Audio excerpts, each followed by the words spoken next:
Hello, ladies. It is Tuesday, November 16th, 2010, and this is Day 9 Daily number 218. I think I'm quite certain that that is true. If not, darn. I would like to introduce you to my special friend. This is Manfred. Now, of course, many of you know who Manfred is. Manfred is my dear ally. He is my greatest companion. He is my soft, furry rabbit that sits comfortably on my lap, and I give him pat-pat-pats. Now, you might not notice, but Manfred is actually only about 3 years old. He looks like a battered childhood thing that has like baby sweat and slobber and goo and mud and dirt accumulated over years of affection, but this is just 3 years of what it's like being with Day 9, getting hugged every day. Oh, he's become filthy. Isn't that right, Manfred? Either way, lots of cool things just happened recently. I was in The Economist to find an individual named Tim. I don't know if he's ready to have me say his full name on the air, but I'm sure it's in the article. On page 81, yeah, I did an interview, and he was so kick-ass, so hopefully I'll end up flying to where he lives. I'm not going to announce that on the air. And we can go to a pub and party it up and talk about video games in public. Yeah, it's going to be awesome. But yeah, there it is. On page 81, pros clicking at war. So definitely huge shout-out to them. They're awesome. Woohoo! Closing that. In other exciting news, things are continuing to get uploaded to YouTube. Responsibilities complete. And, I feel like there was one more thing. Oh, how could I forget? DreamHack is coming up next week. I get on a plane on Monday, and I get to Sweden on Tuesday, because remember that they live in the future in Sweden, so I end up traveling to Tuesday via time travel. And then the tournament is going to be, I believe, on Thursday, Friday, and Saturday, or Friday, Saturday, and Sunday. But either way, for any of you looking for the stream, it's right here at day9.tv, or ustream.tv/day9tv. It's the same thing, but day9.tv is a little easier to remember. So yeah, definitely check that out. It's going to be awesome. Now today, I'm doing a little bit of a change-up, or I'm doing something a little bit unusual today.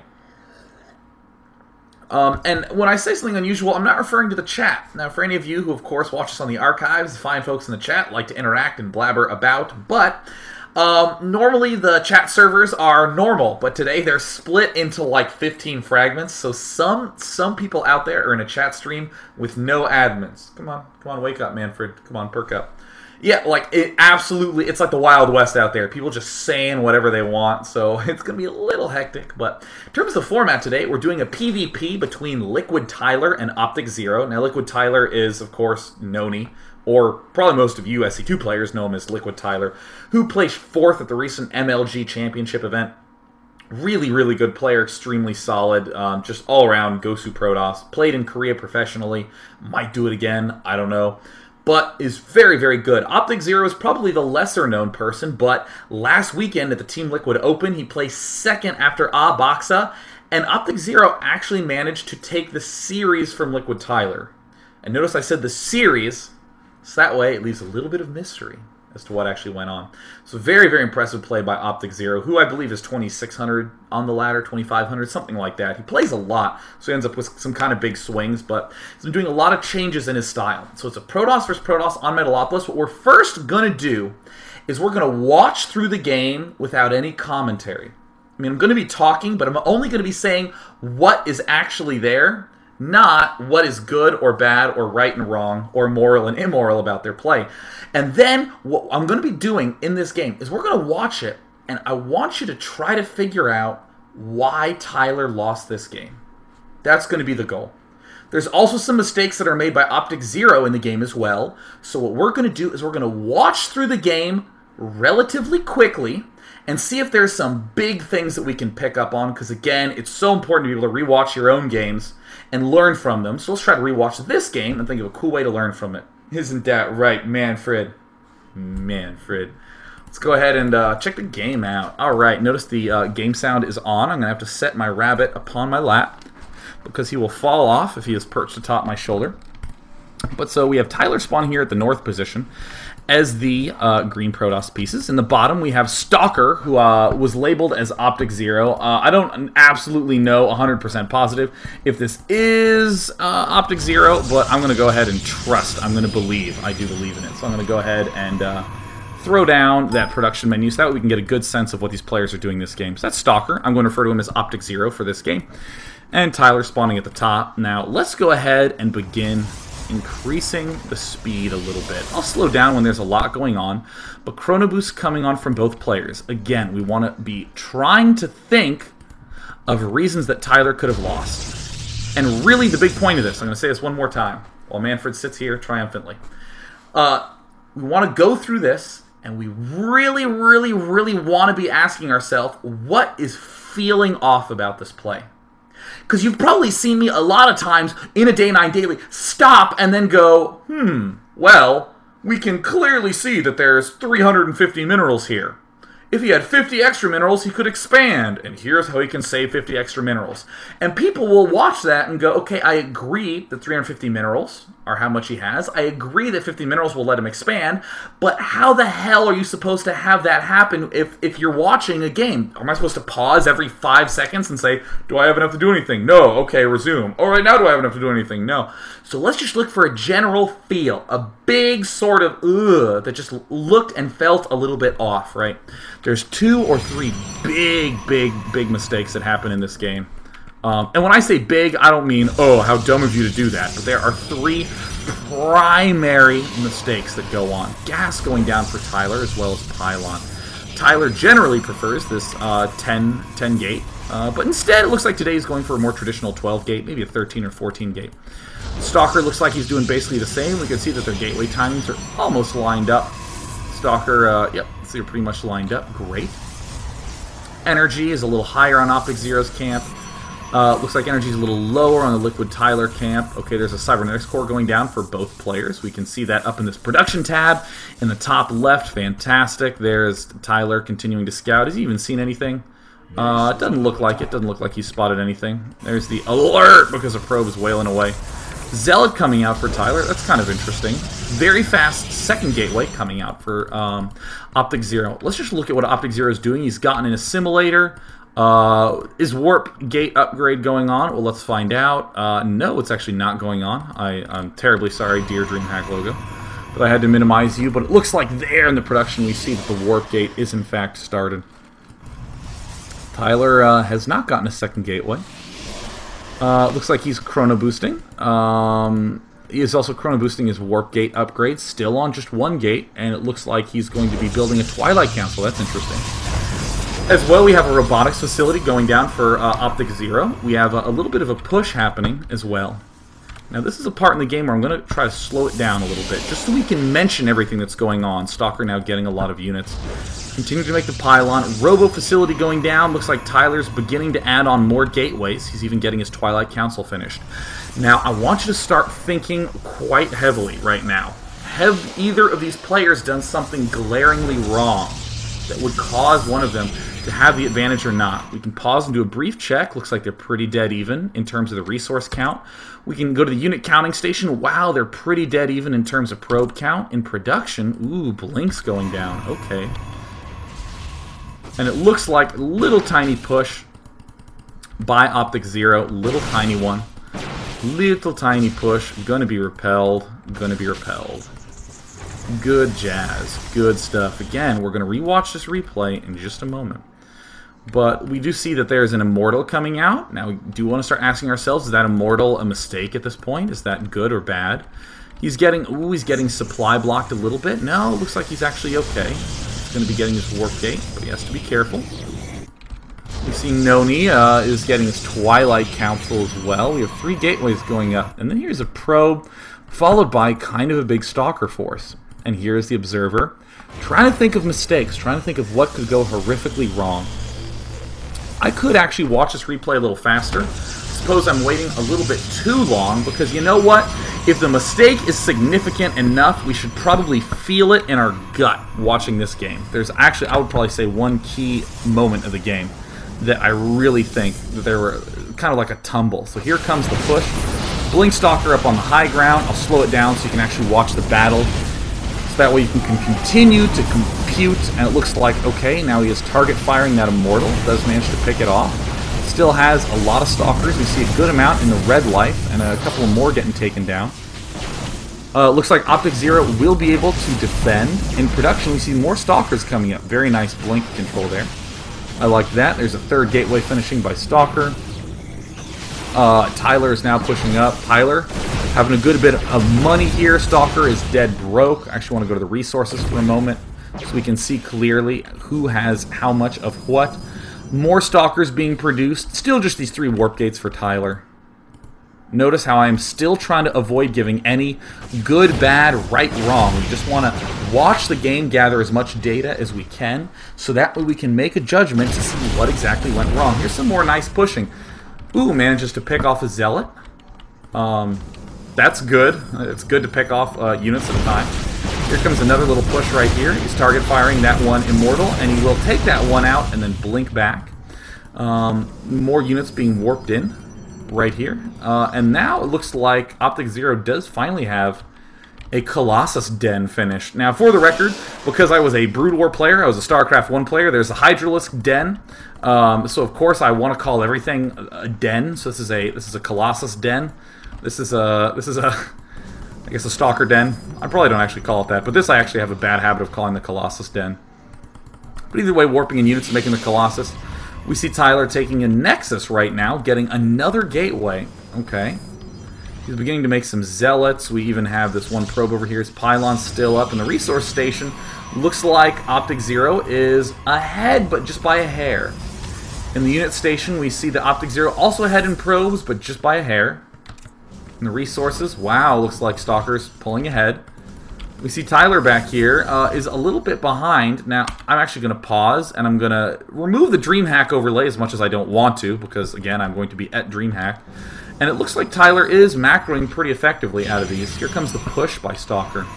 Looks like he's gearing up to do a little bit of pressure. Got to speed things up a little bit so that we have time for the re-look analysis. There's more things being worked in. There is the Chrono Boost. Alright, fantastic. And then here's the big push. Okay, gonna slow this down to normal speed. There, he blunk up. We see Sentries and Zealots wailing through everything, doing so much damage to the rest of the units. Now target firing the Colossus. Great, great, great, great, great. Trying to zap away at these units. Uh-oh, it's almost away. Oh, I think we actually could have blunk up there to pick that one off. Looks like we do end up blinking, but it's a little bit late. And Tyler's in a touch of an awkward spot. Is now trying to morph in more Zealots to be able to deal with this mix. And we can clearly see that there's a big disparity right now. Oh, how tragic. Oh, how tragic. Now, I want to say the following, because I was saying this before the cast to try to prep you before this review of the game. What we're doing right now is trying to identify some big mistakes. So I want you to try to be thinking of as many huge mistakes as you can. Did they miss control in battles? Did they pylon block themselves to oblivion? Did they not make any probes? Did they not expand? Were they going down the wrong tech path? Did they go too far down a tech path and not make use of it? Were they making extra gateways or not using them? All these are sorts of things that I want you to just be thinking about, but don't pick 50 bad things. Pick 1 or 2 huge things and keep them in your mind, right? 1 or 2 huge things. And talk about that a little bit. You just want to try to isolate that.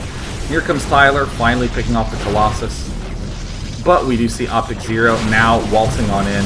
Now continuing. Uh-oh, looks like he is on the verge of winning. He's even target firing the gateways. Probes come out. Ooh, a little bit of Blink Stalker Micro there by Tyler, aka Noni. And his gateways are still managing to produce. He's low on probes. Miracle looks like he will be able to defend. Very nice defense. In the meantime, we see OptikZero now starting an expansion. We see that there is a Colossus coming out right now. Has he gotten a range yet? No, he hasn't gotten that. I'm going to go ahead and put my DreamHack overlay back on and close this Properties tab. That's increasingly becoming another meme on Day 9 Daily, is me opening that. Isn't that right, Manfred? So, of course, tracking him down. Not much that Tyler can do. And at this point, I will actually tell you right now that Tyler is clearly going to lose. I mean, look at the resource station. 68 versus 40 versus 26. Okay, now it's just going to be a big base trade. And at this point, Tyler tries to use these Blink Stalkers to stay alive, to do a little bit more damage, but OptikZero is going to be able to defend with a small force. At the back, while he kills off the front, nifty. So let's go back to the start of this game, and let's really begin thinking, right? Good, Manfred. So, In this game, we saw that some Blink Stalkers ended up pushing up to the front. Now, we've seen Noni traditionally love doing these Blink Stalkers. We saw him doing it MLG in DC. He even did them several times at MLG in Dallas. Definitely loves using Stalkers and using his micro. Even sometimes when he doesn't get Blink Stalkers, he just gets a lot of Stalkers and then tries to just kill you by having better control. Now, the one thing, though, that is... that I think was the big mistake, right? Well, let's delay that a little bit more, right? Let's just delay it just a little bit more. So there was the attack at the front. Noni didn't lose everything. OptikZero barely defended. Noni pulled back, expanded. OptikZero did a timing push, and it seemed to work out great. And that really, when the timing push got to Noni's front door, that's when the game really ended, right? Okay. Now, this game is a pretty simple game. Right, this game is pretty damn straightforward. Blink Stalker versus something Robo-like. Blink Stalker doesn't win. Big counter push by the other player basically wins. And it's that basically wins part that I actually want to review. I'm going to now remove my overlay here. I want to go to about this part in the game. Is this right? No, we can probably go a little bit farther. I guess maybe closer to the 10-minute mark. Yeah, wow, I guess it even happened later than that. Alright, yeah, it's right around now. I mean, look at the foods. Foods are even, foods are even, foods are even. And I think that virtually anyone will be able to look at this and go, wow, OptikZero got the better end of that deal purely because this is going on, right? And then OptikZero is going to continue to push. And this is the moment in your minds that you should say to yourself, that was when the game was lost, right? That was the one moment when the game was lost. Now, I'm not saying that this was the reason the game was lost, right? But this is when the game was clearly, like, went from something kind of like this to and just crushed on over to OptikZero's side, right? I'll just set you there. You good rabbit. Yeah, we'll bring you back later. Don't worry, Manfred. See? Isn't he sweet? And the thing is that I'm not opening the chat because I remember that it has been split into 8 different servers or something ridiculous. So about 9 of them, 9 of the 8 don't have admins. So of course people can say whatever they want about poor Manfred, but everyone loves Manfred, don't they? Let's just make sure. See what's... Yeah, they seem pretty excited about Manfred. Yeah. Oh, everyone's so nice to my sweet bunny. Yeah. Anyways, in other exciting news. There's that moment when it happened, right? And that's it. It's as easy as that. So let's try to identify that moment. This is always the first thing that happens in a game, where there's a key moment where you're just like, wow, is that ever one-sided now? Wow, there should be no way. He has it won in the bag. It's generally after some sort of huge victorious attack. So now we've got to start backing up to try to see when something went awry. Why is it that Tyler was completely defenseless? And really, here is the moment that I think happened. This is the moment in my eyes that this ended up being the huge key for Tyler, right? This is what really won him the game. Or what really lost him the game. Right, so he's morphing things in. Alright, great. There's the pylon going down. He's moving out here because he wants to do a Blink Stalker push. His Blink is not quite done. He wants to... Oh, he sees the Observer there. A little bit unfortunate, but ends up throwing down this pylon. This is great. This is fantastic. And now OptikZero is doing the correct thing, right? He got to the front and he saw some Stalkers. Now he's going to get some Immortals out here. And I'd just like to state for the record, after we do this key moment, after we do this little key moment analysis, we're actually going to go rewatch the replay just one more time to really take a look at it as a normal Protoss versus Protoss, and that way we can refer to all the cool lessons about key moments that we just learned. Alright, so here's the blink up. Now, obviously, this is a good play, right? Why is this a good play?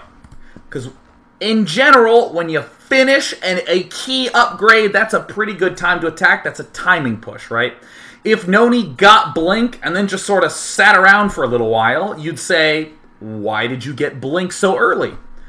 If he got Blink really fast and didn't have any units, again, you'd say you got it too early, you know. These are sorts of things that, yeah, if you get Blink, you kind of want to have a timing that lines up with it. As well as the fact that it's a good time for Tyler, this is also a good time because we clearly see that Colossi can't be done because the Colossus Den isn't finished yet. There's only one Immortal out. Right now, Stalker was trying to rely on using force fields to stay alive. But here's the blink up. Now, what probably a lot of you saw is that notice how all these Stalkers are not attacking this Immortal. Generally, you want to be target firing the Immortal, but I don't really mind what Tyler did. There is a little bit of miscontrol. Now, again, I have to disable this overlay so we can see. Did you have blink? No. Some of these guys had blink, like this Stalker is able to blink. He could have thrown it down. He could have gotten some way to escape. So I suppose there was a little bit of a foil there, where he ended up losing, I would say, 2 or 3 Stalkers that he shouldn't necessarily have done so. But get out of there, Tyler. Yep, there's about 3 or 4 Stalkers. Let's leave it at around 3. I think that's a pretty reasonable thing to say, that if he was really sharp with the micro, he could have saved 3 Stalkers there. But again, Stalker is still doing okay. It's not like Noni botched. Noni's still doing okay as well. And then, okay, so this little push, I think, was starting to...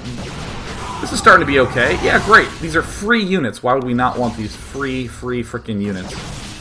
But here comes an Immortal, and this is the part that really, to me, feels like a classic theme that you'll see all the time in games.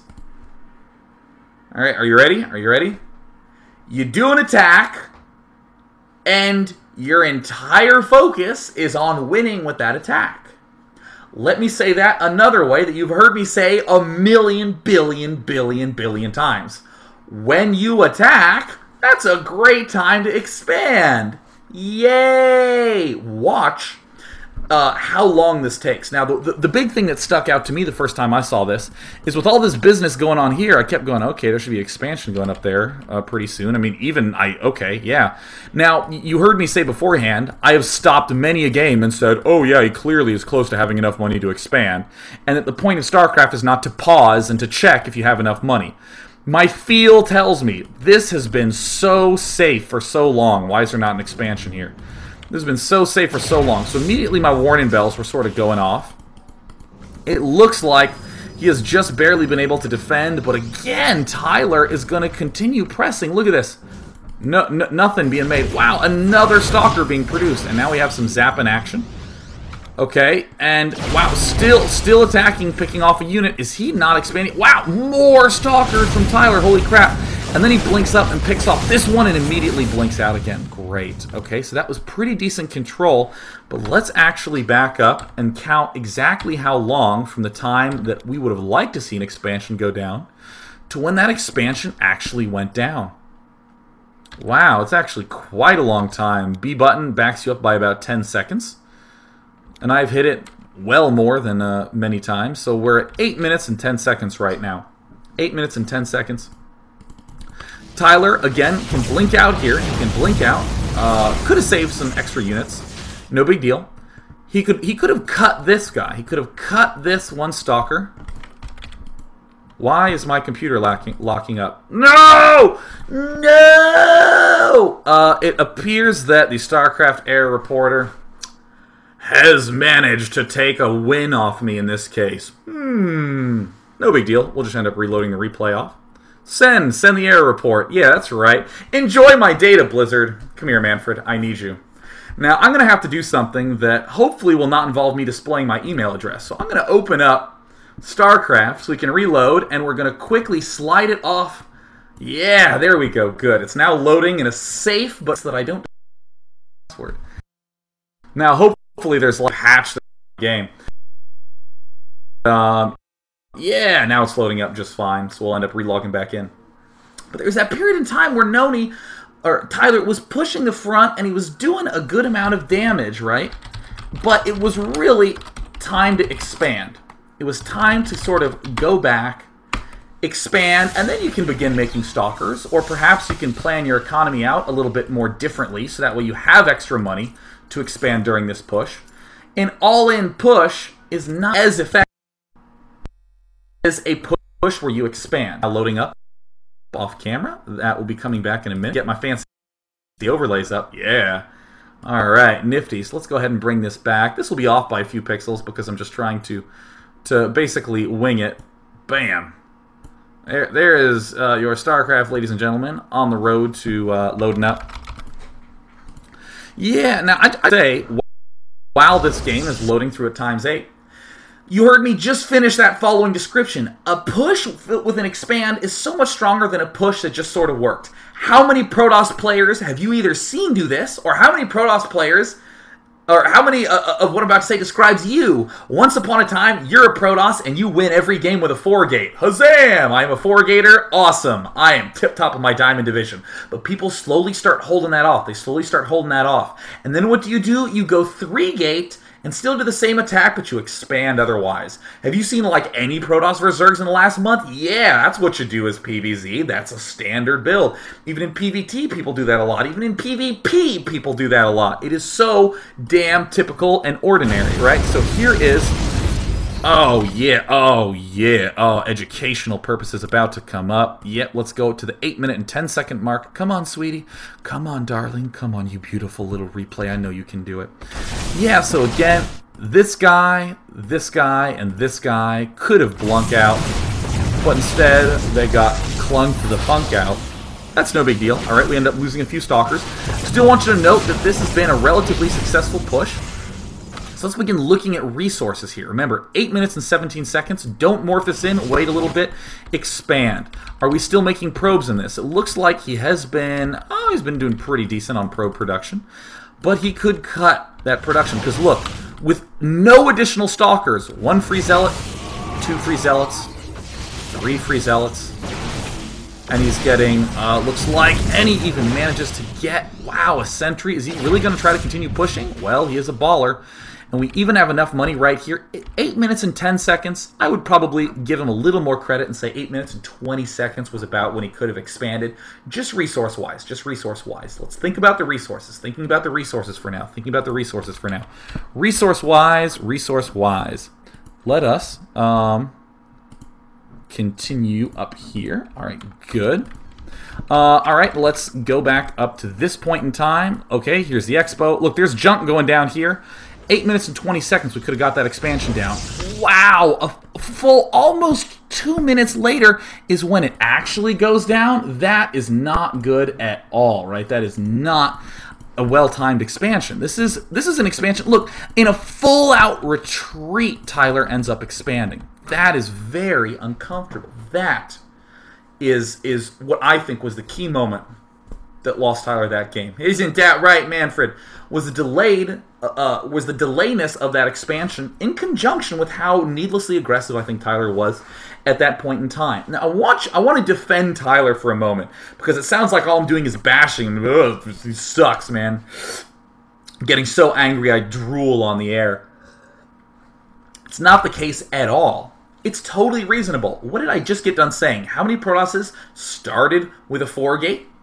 And then, because their attack with the 4-gate wasn't working after many weeks, they said, I'll go 3-gate and expand while I do this. Did you do that? I know that I certainly tried that. Well, maybe I really can win with 4-gate. And in that period of time where you've been 4-gating, or even while you've been playing against 4-gaters, what did Mr. 4-gate do? Would try to attack and try to pressure and try to win and then sort of go, huh, I guess it's not working. I guess I'll pull back and expand. That's a little too late. You see this? You see this? This is, yeah, I guess I'll pull back and then expand. That is so far behind. This could have basically been done, because you'll note a Nexus doesn't actually take a full 2 minutes to build. It actually takes, let's find out from Mr. Probe, it actually takes a full 100 seconds to build. Yeah, so about the time when Tyler started this expansion is when he could have had that expansion done. Oh my goodness. Oh my lordy. I'm really still saying the same thing with a lot of different subtleties. Same thing over and over again. You will often be in the situation where you have a great timing attack that you try once and it wins you a game. And you try it again, and it wins you a game. And you try it again, and it doesn't work, but you change something. And the same timing push wins you another game. And it wins another game. And another. And then it loses, and you go, oh, damn. And you keep going. But basically, after 20 games, your timing push has won you 15 or 16 games. And you even made some little adjustments to make it even better. But one day, you're going to be up against a player who will defend it. And it is so important that you are still aware that every timing push needs a follow-up.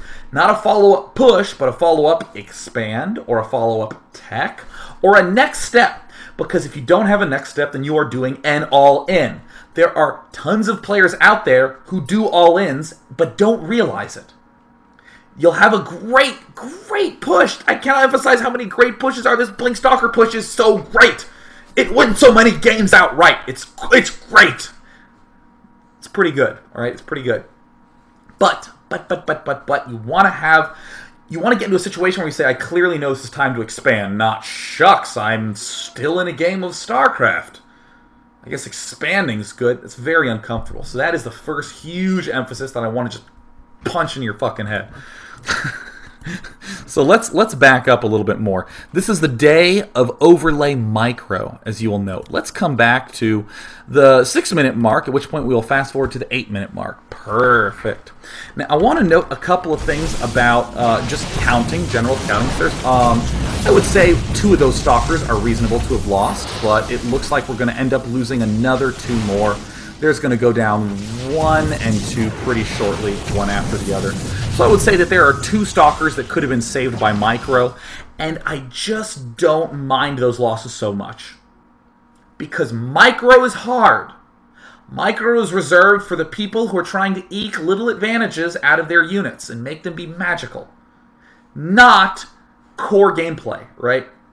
You can micro 3 stalkers as well as you want, but if you have 1,000 in the bank, that's bad, right? So I'm not actually that worried about them. I'm mentioning them because I value their lives, but I'm not that worried about those 2 stalkers. It doesn't really bother me. What I am worried about is losses of units that come from poorly chosen attacks. Not poorly executed micro. Brilliant micro right there by Tyler. Sniping off an extra sentry. But now what we're going to see is a decision-making error at this point. Now, I want you to just look at the army of Tyler up here in this corner. I want you to look at the army of OptikZero in the bottom left with an Immortal. There are a lot of styles of play where your build is kind of a general increase in power, and their build is weak, but then gets really strong all of a sudden. So, for instance, oh, that's the way it looks, right? So, for instance, if this is you, you're Tyler, you're trying to hit your opponent right before he goes, oh, and swings up. In this game, what is, oh, that is this Immortal thing that he is doing. That's what that is. Immortals smash these stalkers. We're going to see this. Notice how much emphasis I'm putting into this one moment in time.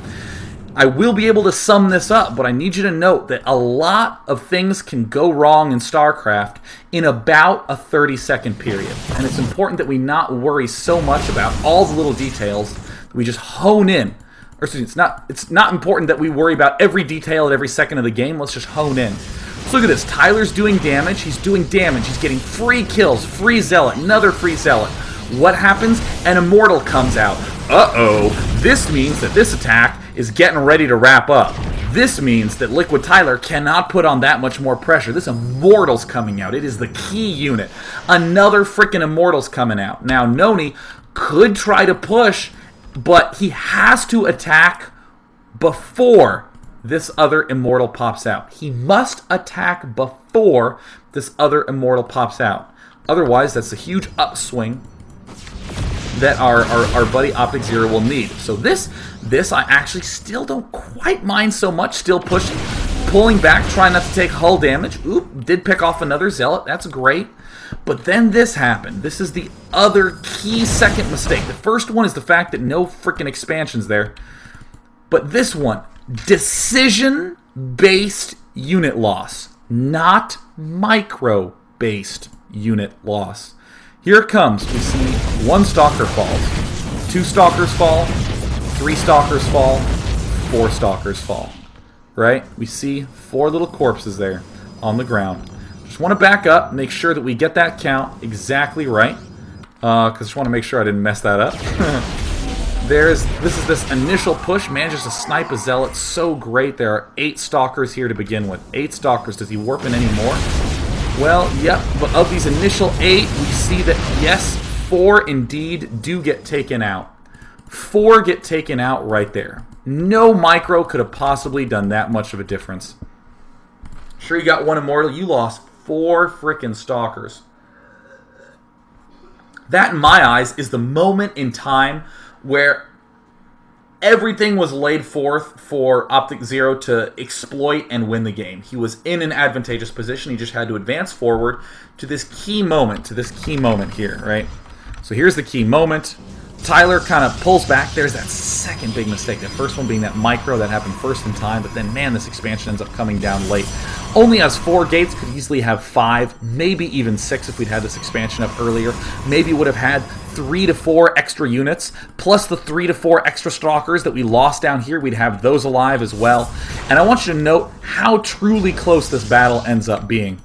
Suddenly, we will see OptikZero eventually swing ahead, but yeah, look at that, picking that one off quite well. OptikZero having to be very careful with his micro. And we could have Blunk and killed that off, and it would have been just these units left.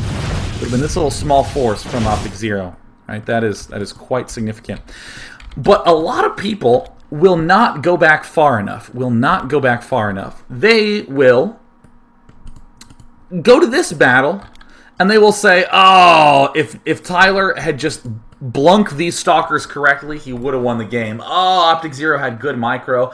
Oh, OptikZero had that Immortal. If only known he had killed off that Immortal. In other words, they see the moment when the game shifted to a clearly won position. In other words, right here, let's note this clearly won position. People see right now-ish, and they will go, wow, 63 to 39 food? OptikZero's got this. And they will take that point in time and they'll back up a little bit and they'll say, that's when the game was lost. It was even until then, but that's when it was lost. Gotta go back farther than that, man. Gotta go back farther than that. So important to go back farther than that. Now, I want to just recap everything I just did super succinctly. Super simply. There's generally 1 or 2 big mistakes a game that cause it to crumble. And I don't mean big mistakes. I mean mistakes that are the primary mistakes. Not something large like canceling a Nexus. Something like having that Nexus a minute too late and losing 4 Stalkers there. Those are significant in Starcraft terms. And those are the primary reasons that Noni wasn't able to hold off this push. I want to note that, again, to be very, very succinct, when there is an attack, there needs to be some sort of amazing follow-up to the attack. Either amazing tech, an amazing expansion, or maybe even an amazing second attack, but really those first 2, a tech or an expo, gotta be the big things. You know what's so great about this game? We see a second instance of a player making this mistake in this game. That's right, folks. Look at OptikZero. How early on should OptikZero have expanded? Well, I guess I don't need to hit my B button on the replay. I can actually click back a pretty substantial amount of time. What the hell is Tyler going to do? This is the entire army. Look, there it is. Expand now. Expand now, OptikZero. Expand. Expand. At the 11-minute and 30-second market, you probably should have expanded. Expand. Expand. He has enough money to expand. He should be expanding. Expand. Expand. Expand. Expand. Expand, expand. Oh no, no, he's just committing more. Let me chrono boost. So maybe I can win with this huge attack. You should be expanding. You should be expanding. You are at a 35 food differential. You are 35 food ahead of your opponent. And now you are trying to blast into his base. You should have expanded. Oh my god, he's still not expanding. Holy motherfuck. Where is the expansion? Expand. Expand. Uh-oh. Wait a minute. My big all-in attack against Tyler didn't work. Shit, I better expand, right? You see how that description, it sounds so ridiculous, right? And it is. Expand!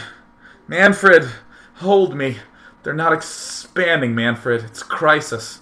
Seriously, guys, I weep into this rabbit's fur. Look at how filthy and matted. Look at this tail. This was round one day. Now it's a limp sock. It's a wet sack of fur. It's disgusting. Because I cry into Manfred's cotton fur. Because people just don't expand. Would you expand, please? Please? Please? S'il vous plaît? Expand, s'il vous plaît? Every single core thing that you do in a game of StarCraft revolves around getting more expansions. Every single one. With the exception of all-ins. With the exception of all-in plays. Oh, yeah, I'm trying to win at the 8-minute mark because I don't have any idea how to win after that. That's fine. Just admit it. That's totally okay. If you want to build 2 gateways inside his base and bring all your probes to the battle, hats off to you. But if you're not doing that, where's the next expansion? Where's the next step in time? We need to get those more expansions up. And this is where we end up with a sort of goofy situation. Again, in this game, he was at 35 food ahead, and now he's only 15 food ahead. You gotta get more ahead in your games. Makes a lot of sense. Uh-oh. Yep, trying to advance forward. Oh my gosh. And, you know, why is OptikZero attacking? Well, he was on the defense because he basically said, oh, crap, I have an expansion. Oh, I need to get that finished. I need to actually keep it alive. And then when Noni came to push, OptikZero essentially goes, oh, I can kill that? Cool. How do I know it's a good time to push? Because I see his whole army, and I'm ready and willing to go kill it. And that is not exactly the best thing in the world. You want a good timing attack because you just know in your bones, yes, I have an overwhelming force. Not, oh no, I'm scared. Well, now that you turn the light on, the monster isn't so big after all, so, bring your stakes and your pitchforks. So, the reason why I love this game as an example, I can say to you all day, be careful that your timing push has a follow-up and that you make certain that you expand. I can say that to you all day. People will not do that. You won't do that. You'll go, okay, cool, yeah. And then you'll go back to 4 gating, and when it doesn't work, you say, oh yeah, well, day 9 tells me I should expand. I'll expand. Or you'll do your some sort of huge marine tank banshee push in Terran versus Terran, and it'll barely fail, and you go, oh, okay, I'm going to expand because it's a smart thing to do. It needs to be planned in there. And it's so easy to fall into this trap because Noni has a really beastly way of playing PvP. He blinks stalkers people to death all the time, but sometimes it's important not to get addicted to what is successful about your build. Like at this point in the game, so Tyler is blinking in, and I mean, he wins games with blink stalkers all the time. He wins games with blink stalkers all the time because of moments like that. Look at that. 4 free units, 3 zealots, and a sentry. We'll just keep on pushing, right? He only has 1 immortal, 1 stalker, 1 zealot. I can push up there. I can kill that off. Got to be careful before that other stalker pops out. Oh no, things getting warped in. Let me keep pushing. Great, I killed off another zealot. Alright, cool. Let me keep trying to... Okay, well maybe if I pick off this immortal I can get in there. No, it didn't work. I better pull back. Everything I've said for 1 minute is all reasonable things to say, but it all are statements of this area of the map. What about this area of the map? What about this area of the map? What about this area of the interface where your money is? Oh my goodness. So now, after all that is said and done, I want to just reanalyze this game as though I hadn't done anything beforehand. So that way you can see clearly what I'm referring to when I say something like, uh-oh, this is a little risky because of blank.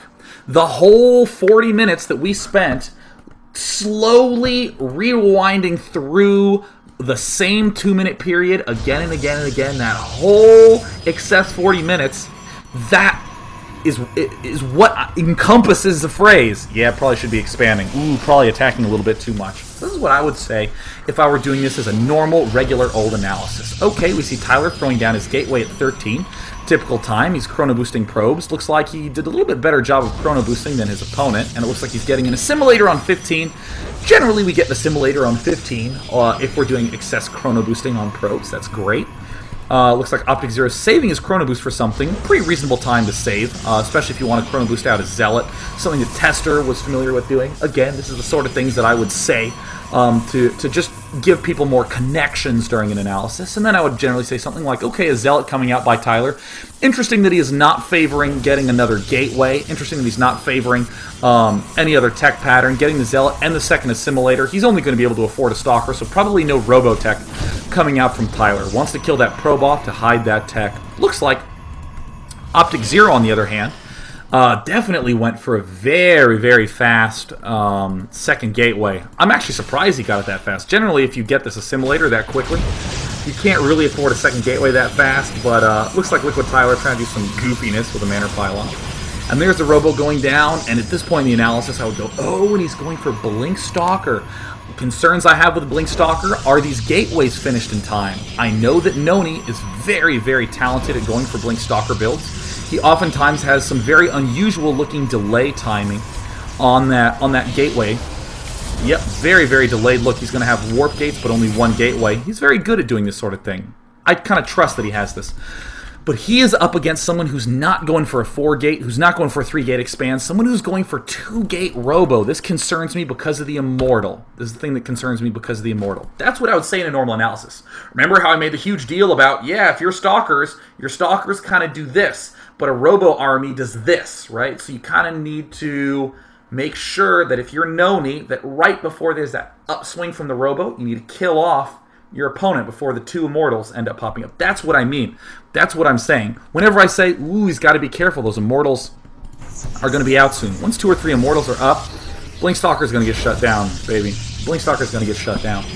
So we see Tyler. Okay, he's going 3 gateways. I'm glad he's not going 4 gateways. 4 gateways would be too much of an all-in. He would have to win with that attack, but no, we see Tyler going for, it looks like 3 gateway Blink Stalker, so he can still afford an expansion. Very economically focused. And then I would say something like, oh my goodness, Stalker doesn't have that many units, and with this set of warp-ins, uh-oh, he's going to blink up onto this high ground. Let's see how he does it. Uh-oh, he needs to throw down a force field at the bottom. I would begin panicking because the force field got thrown down late. That's a very impressive timing by Tyler to send the Zealot up the front and the Stalkers up the backside with the blink. Every single Stalker made it onto the high ground. I would begin talking about the Judge of Distances. Oh my goodness, the Immortal fell. He needs to be careful. He's losing a few too many Stalkers in this battle. Oh no, he probably could have saved 2, maybe 3 with Great Micro. And I'd say things like, this is still okay. And I would say, at this point, how many times during a shoutcast have you heard me say the following? Oh man, this is a lot of pressure for OptikZero, but if he doesn't hold this off right, but if he holds this off right now, Noni's going to be in a lot of trouble. Noni really needs to win that attack. How often have you heard me use that phrase? Wow, Noni really needs to win right here, because there's a little bit too much of a commitment. The whole 40 minutes, before I'm doing this 3rd run-through of the game, that whole 40 minutes is why. That whole 40 minutes, we looked at excruciating detail at the expansion timing, excruciating detail at how many Stalkers were lost that didn't need to be. It was also excruciating. And I would say something like, oh my gosh, wow, getting some good units off, but there's the Immortal. It's going to repel the attack. And now Tyler really needs to be throwing down an expansion right now. You'll hear me say that sort of thing, right? He is committing. And at this part, this is where I get kind of, oh no, uh-oh. He's going to try to do some more micro, but he still doesn't have his expansion up. Ever hear me say that a lot in games? Wow, he still doesn't have that expansion up. Still didn't have this expansion. This game still feels very even to me. It actually feels very, very fragile for Tyler. That's the feel I get from having watched a million games, because I love watching replays. But too often people will watch this and say, oh my god, Tyler's winning. Oh my god, look at his blinking, Tyler's winning. Wow, what incredible defense by OptikZero. And then how did he win? What happened? No, this is so dangerous. This is so dangerous because of that whole 40 minutes I spent. That whole 40 minutes I spent is the reason why. Isn't that right, Manfred? Alright, so he's darting up. Oh, and then at this point I would go, and I would begin making those pseudo-sexual but primarily painful groans at how many Stalkers were lost in that push. And then I would say, oh, wow, that is a really late expansion. How many times have you seen this happen where a player is about to die,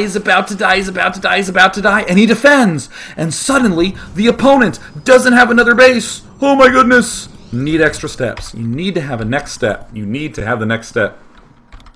And then in my analysis, I would say, oh my goodness, OptikZero has been having everything focused to this one push. He really needs to get a huge advantage in this push. He needs to do a lot of damage. And he has a free window to expand. Yeah, the reason I say that is because he has a free window to expand, okay? He does have the window to expand. Okay, big timing push right now for OptikZero. Looks like he's going for it. Now, often in a game like this, you'll hear me say something like, oh my god, He's spending everything on the gates. He's spending all his Chrono Boost on the Robo. Oh, all the Chrono Boost here. He's trying to win it right here with this one attack. That is not fake energy from me. I'm freaking out because, again, now suddenly OptikZero, who had the opportunity to expand, is basically saying, no, I am going to make this game so I must win decisively at this point in the time. Similar to how Tyler, minutes before, put himself in a situation where he had to win decisively, or he would be in a terrible, terrible spot. So kind of a funny little twist of events, but what looked like a seemingly standard PvP, we can see all rested on one or two key mistakes from Tyler that if he didn't make them, he would be able to easily win this game. And similarly, OptikZero making a huge mistake by not expanding here, and if he did that, his win would have been significantly easier too. So now, I think that was a fun-filled, delightful journey into a little tiny phrase. Yeah, attacking while expanding is good. Ooh, you should really expand. Ooh, that's a late expansion. You hear me say those phrases all the time, take almost no time to say, but in reality, those phrases have so much importance to them that I wanted to spend a huge amount of time on this game. So that was awesome. That was awesome. That was so good.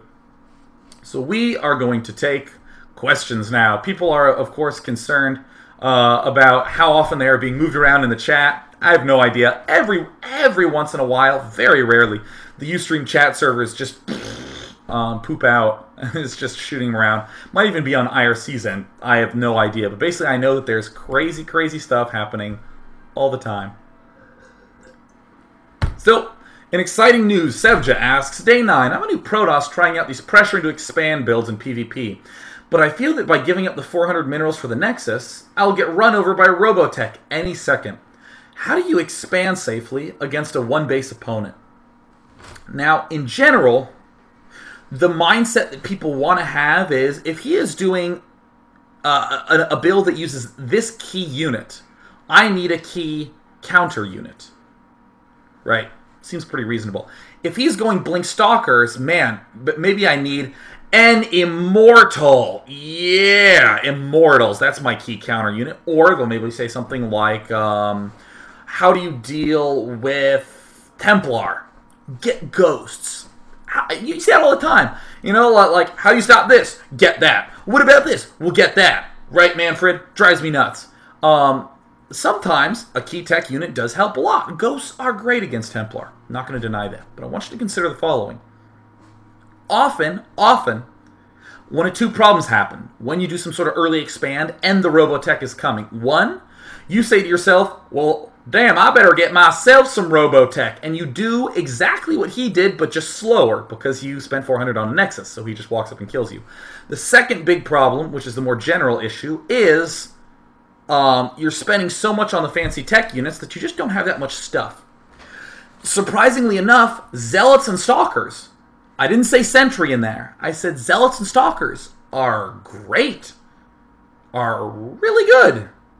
And if he comes up with some fancy, ooh, I have some Sentries, some Immortals, some Colossi, I even have a handful of Zealots and Stalkers in there. You say, alright, cool, I have 15 Zealots and 15 Stalkers. Good luck. And you'll end up in a situation where you are ahead in food, but behind in tech. You basically sack all tech. This is why I'm such a big fan of Adele Scott's style of early expand that I've seen him do before, where he expands and just gets a ton of gateways. And then he gets a Forge and a Cannon, and then Chrono Boost the +1. Again, everything is focusing on making his gateway units strong. A Cannon ain't some cutesy unit. Cannons do a ton of damage to everything. So I would recommend maybe teching slower, making more lower tier units. Zerg, if you are wondering how do I expand safely, delay your layer. Rely on slowlings, or excuse me, slow banelings, fastlings, and slow roaches, and rely more on queens. You know, go for the low-tech solutions. Good stuff. I'm actually just going to take 2 more questions because for some reason my throat is itchy today. And then I have special announcements, so don't go anywhere. Don't go away. Screaming right in his ear. He's probably deaf right now. You poor rabbit. I'm terrible to Manfred. Oh, man. Parasite01 says, Dear Day 9, in your daily today you mentioned how people do all-ins without knowing it, etc., etc., etc., ... The Fun Day Monday challenge for Zerg seems like just that. In most cases, Zerg can't kill an opponent straight up unless their opponent has a flaw in their build. Is it me, or is this daily rather difficult for Zerg players? So for any of you who didn't know, this is one of the announcements. Fun Day Monday, not for next week, but for the week after, because again, I'm going to be in Sweden at DreamHack. DreamHack there. God, it's so hard to point on your webcam, because everything's reversed. For Fun Day Monday, it is play a game where you take every unit and attack every 5 minutes. You're allowed to do reasonable things, like if you're dying, you don't have to let all your units die. You're allowed to, like, pull back. I mean, wing it, right? People are like, do I have to move out at 5 minutes? Do I have to get to his base at 5 minutes? 5 minutes, attack, and just fill in the rest of the rules yourself. The core is the attack every 5 minutes. But basically, I suppose the daily might be a little bit harder for the Zergy players who might not be making that many units. But I want you to get in the habit, and this is exactly why the Fun Day Monday is this. I want you to get in the habit of saying, I'm going to attack at time X, and then my next attack is going to be way later. So for instance, I'm going to attack at the 5-minute mark, and my next attack is going to be way later at the 10-minute mark. What you don't want is, I'm going to attack at the 5-minute mark, and I think I might win, so I'm going to attack at the 6-minute mark, and oh shit, now I need to win. Oh no, I'm going to attack at the 7-minute mark. Bad. No. But yeah, just want you to be aware that you might be doing an all-in. You might not even know it. Very, very tragic. SC2DCat says, Dear Day 9, do you fear the power of girls now that we have taken down Ustream in revenge for making jokes about us and telling us people that girls are not on the internet? For any of you who did not have the delight of watching yesterday's Fun Day Monday, I repeatedly said, of course, no girls play video games because 2 of my lovely female gamer friends were tuning into their daily for the first time ever, giving a special shout out to them, and apparently inducing lots of rage. So yeah, take that, girls. I can't even, like, stick my tongue out. There we go. But either way, big hearts to the females out there, because, man, if I were a girl in the game community, I would probably pretend I was a guy, because if I didn't, I would get swarmed by nerds! Oh, man! Props to you fine folks, to you fine ladies out there. So, let us take one more question. So, It's Hobson says, I got a question. Why don't you think Noni lost when he first attacked and didn't touch the Immortal? Like, didn't target fire it right at the start? The reason I'm not that concerned about that is 2 things. One, I tend to steer clear from micro mistakes. Sure, there are games that have been lost on micro mistakes. Whoopsie daisies, marched all my Marines into a pack of Banelings. Better not do that next time. That's totally reasonable. But I tend to steer clear from those because when he blunk up onto the high ground, he did kill a lot of units with the initial volley of Stalker Fire. The Immortal was targeting the Zealot for a good portion of that time. Looked still pretty good for Noni in terms of a battle. It happened pretty much the way it should if both players were microing reasonably well, or if both players were microing pretty evenly. So that didn't concern me too much. So the second reason that I didn't obsess about that too much is that let's suppose for a moment that it was a mistake. That we could pull out charts and equations and, you know, optimization analysis and say, yes, definitively Noni should have attacked that Immortal and he didn't. I still want to emphasize that you should look for the big mistakes, the big ones. I played a game once where I made 6 Zerglings, sent them to the front of his ramp, and accidentally mishotkeyd 4 of them and suicided them up. Clear mistake. Shouldn't have done that. Not the reason I lost that game. The reason I lost that game is because I just didn't have a Baneling nest up anywhere near in time and was blown away at the attack that came to the front of my base. Great.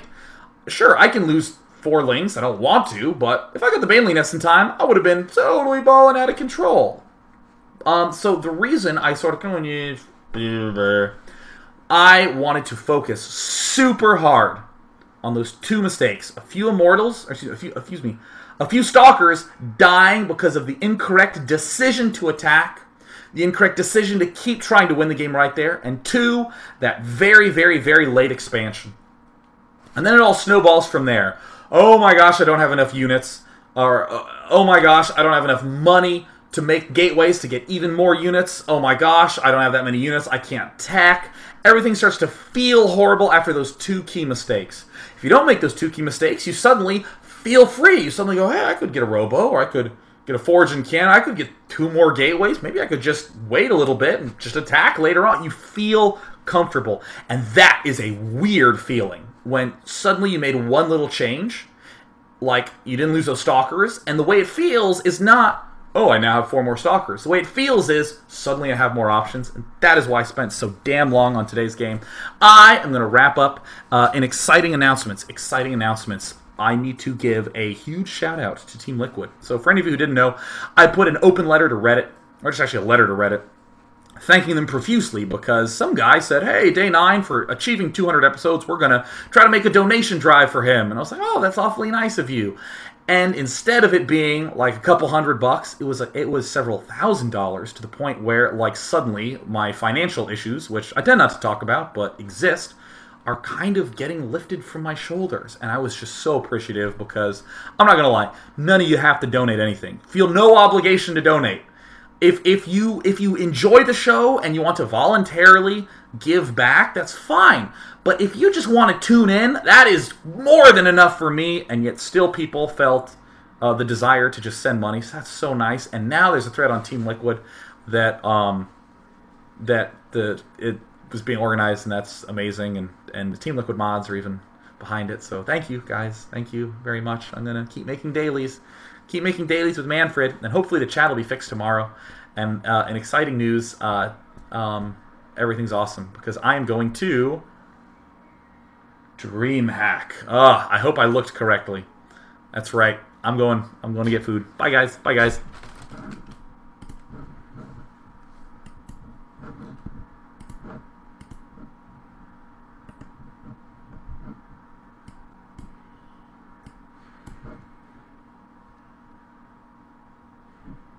Oh, and next week's Newbie Tuesday.